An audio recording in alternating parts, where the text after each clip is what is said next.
Everyone, this is Shanti Shesar from Information Technology Department.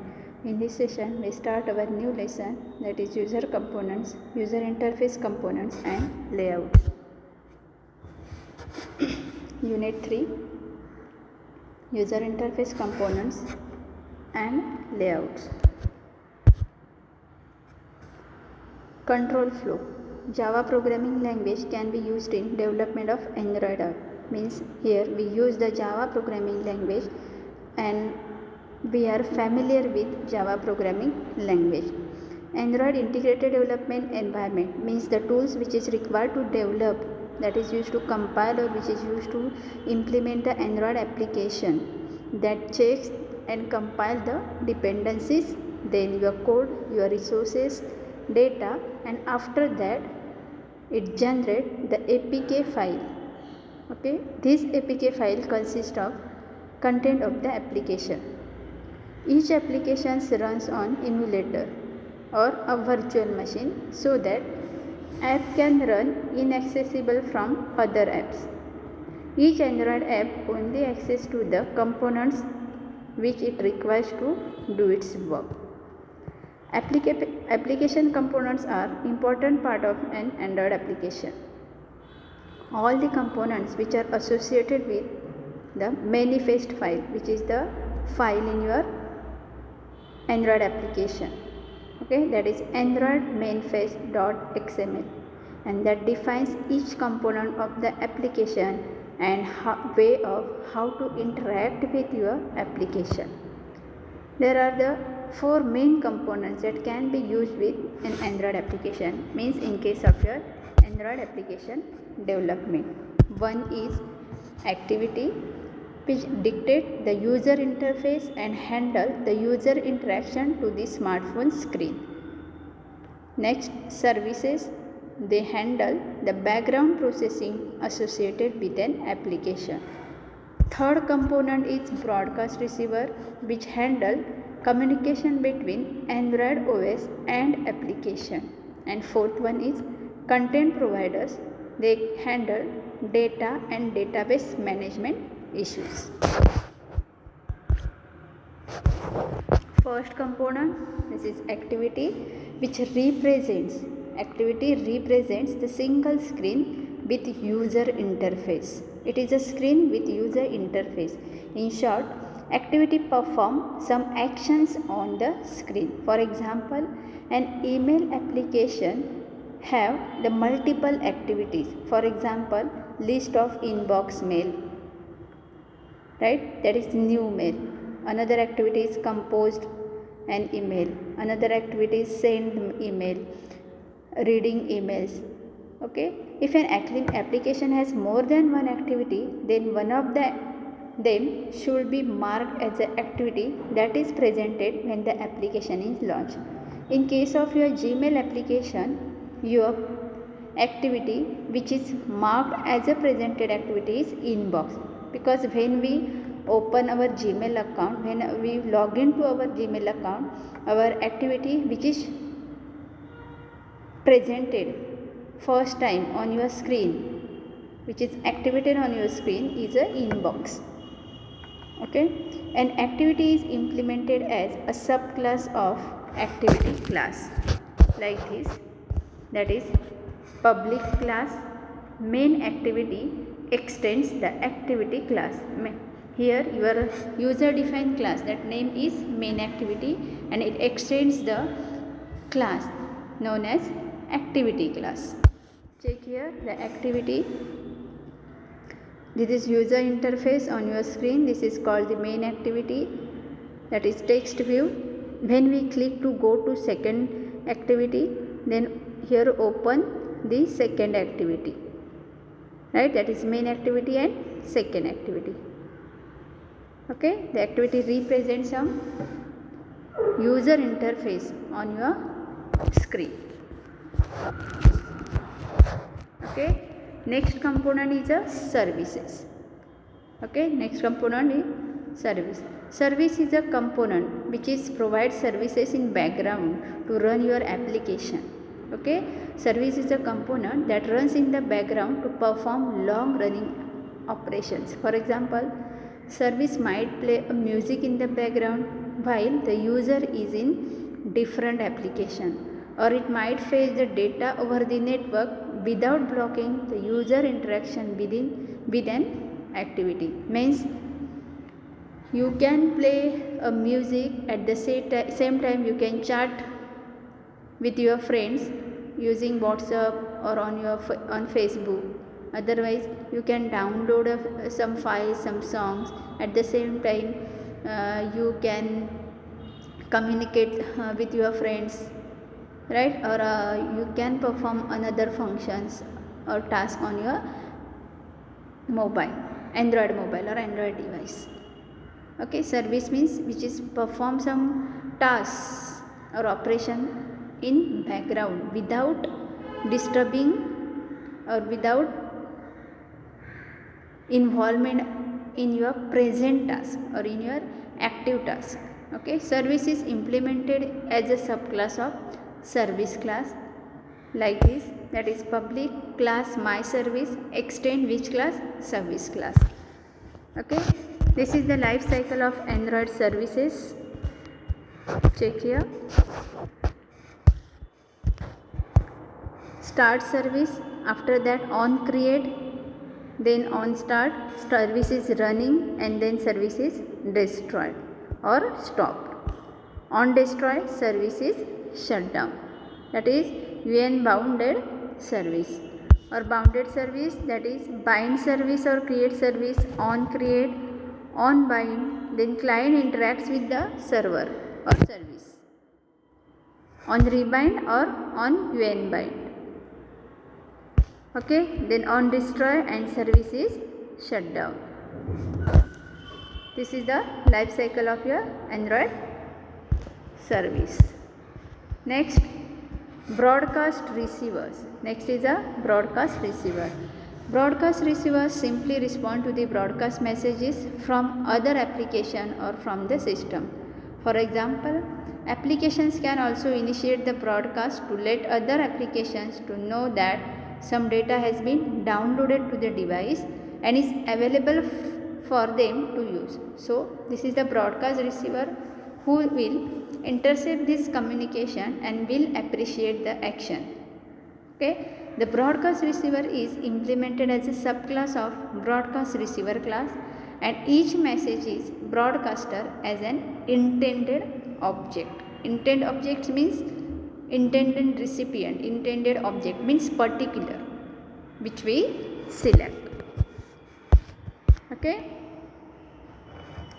this is a class, that is public class my receiver, which extends the class, that is broadcast receiver. Okay, then public void on receive, this is the method of this class.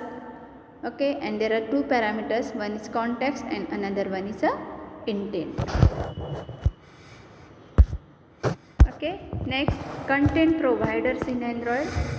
A content provider is a component that supplies the data from one application to other on the request which is related to data or database. Such requests are handled by the methods of the content resolver class. The data may be stored in the file system, the database, or somewhere else entirely. Content provider is implemented as a subclass of content provider class and must implement a standard set of API, that is application programming interfaces, that enables the other applications to perform transaction, that is various transaction. Okay, here is a class, that is class my content provider, which extends the content provider class having the method public void on create. Public void on create. Okay, what is the role of content provider? When we search some data with the help of some application, user search some data, then content provider collects the data from the database. Okay, and after collecting this data, content provider provides the required data to that particular user, means it's displayed on your user interface. Okay, this data may be text data, may be audio, video, any data which we search. Next, additional components. Okay, there are the additional components which will be used in the construction of above mentioned entities, their logic and writing between them. These components are fragments that present the portion of user interface in an activity. Next is the views. UI elements that are drawn on the screen including button, list, forms, etc. are called views. Layout. View hierarchy that controls the screen format and appearance of the views. Intents. Messages writing the components together. Next, resources. External elements such as strings, constants and drawable pictures. Next is the manifest application, that configuration file for the application. Next point is Android application structure. This is, before you run your application, you should be aware of few directories and files which is related to your Android project, which is related to your Android application. One is a manifest file, that is manifest.xml. Okay, after that your Java folder. Okay, then the resources which we used in your application, then drawable folder, layout folder, MIP map folder, then value folder, Gradle folder, that is Gradle script, okay, etc. All these are the, yes, all these are the files, main files or directories related to your application. Okay. Java. This contains the Java source code for your project or application. By default, it includes an main activity.java source file, having an activity class that runs when your app is launched using the app icon. Okay. Next, resource drawable HDPI. This is the directory for drawable objects that are designed for high density screens. Next, resource layout. This is the directory for files that defines your application's user interface. Resource values. This is a directory for other various XML file that contains the collection of resources such as string and colors definition. Then Android manifest.xml. This is the manifest file which describes the fundamental characteristics of the application and define each of its component. Then build.gradle, that is Gradle script. This is an auto-generated file which contains compile SDK version, build tools version, application on LD, then mine SDK version, target SDK version, version code and version name.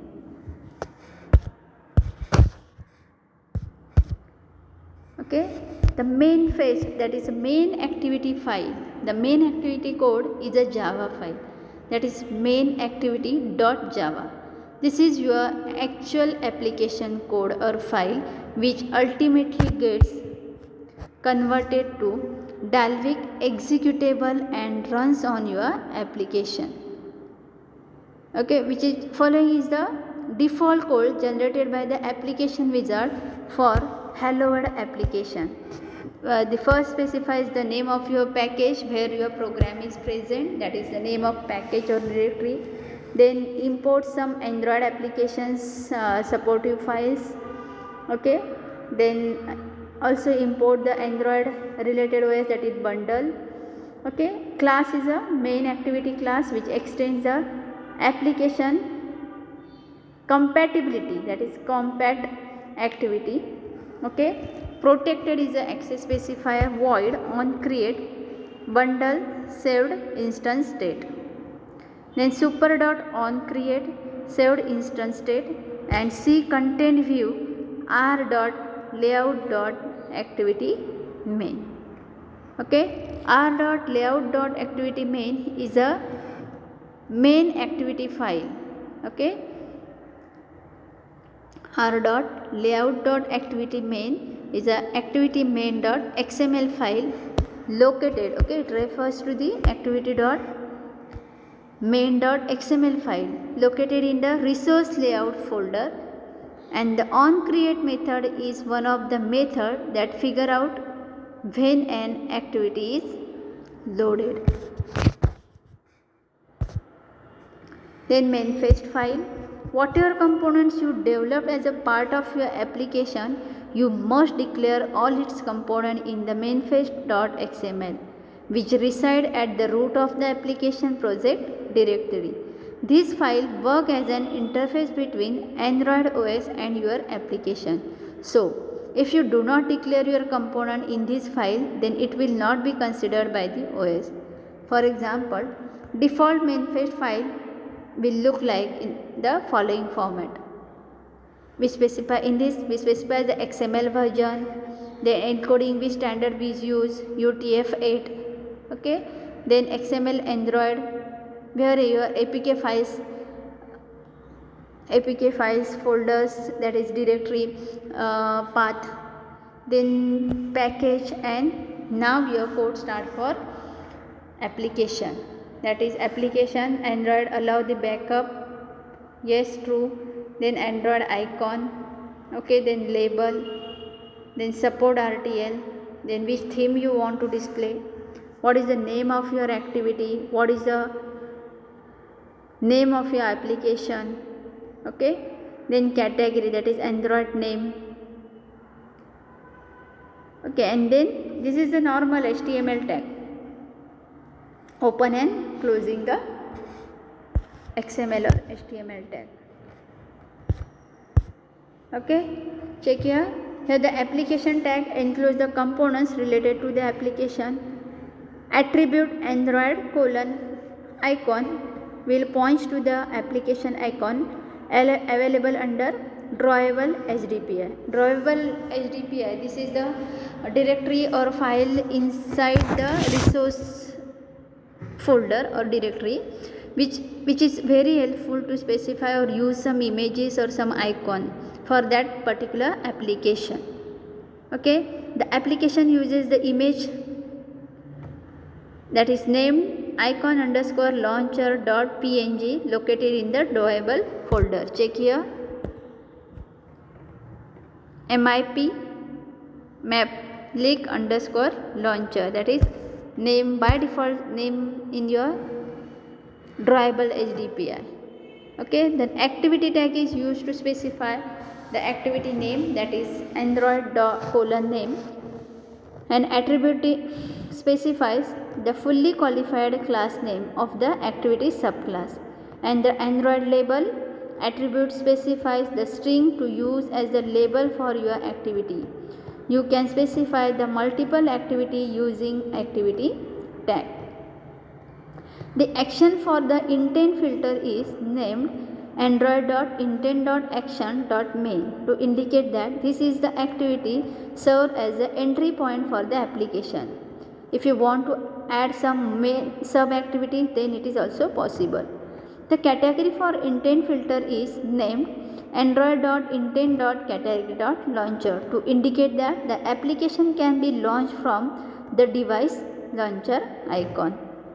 The @string refers to the string.xml file, like @string app name refers to the app name string defined in the strings.xml file, which is hello world, which we want to display the message. Similar way, other strings get populated in the application.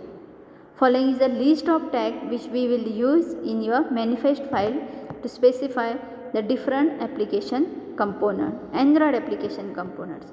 One is the activity, element of activities, service, that is element for service, receiver, element for broadcast receiver, and providers, that is elements for content providers. Next is the string file, that is string.xml file is located in resource value folder, and it contains all the text that your application uses. For example, name of button, label, then default text, and similar types of strings go into this file. This file is responsible for their textual content. For example, the default string file will look like in the following form. That is resources, string name, that is app name hello world, string name hello world. Okay, the name is hello world or the string which we want to display, and string name menu settings, and the display the name as a settings. Then string name title activity main, that is the main activity title, and the name is given that main activity. Okay, all this data, that is hello world, state settings, main activity, all these strings are stored into the string.file XML file. Okay, next is a layout. The activity main.xml is a layout file available in resource layout directory that is referenced by your application when building its interfaces. You will modify this file very frequently to change the layout of your application. For example, for your Hello World application, this file have the following content that is related to your default layout. Okay, means here we want to present the different layout, then this is also possible. This is an example of simple relative layout which we will study in the separate chapter. Okay, the text view in Android control used to build the graphical user interface, and it's have the various attributes like layout width, layout height, then layout central horizon, central vertical, then Android padding, etc. Okay, which are being used to see its width and height, or also used to centrally vertical and horizontal, that is also the related to your layout. The address string refers to the string.xml file located in the resource under resource value folder. Hence, address string hello world refers to the hello string defined in the string.xml file, which is hello world. Thank you. This part of this user component we will discuss in next session.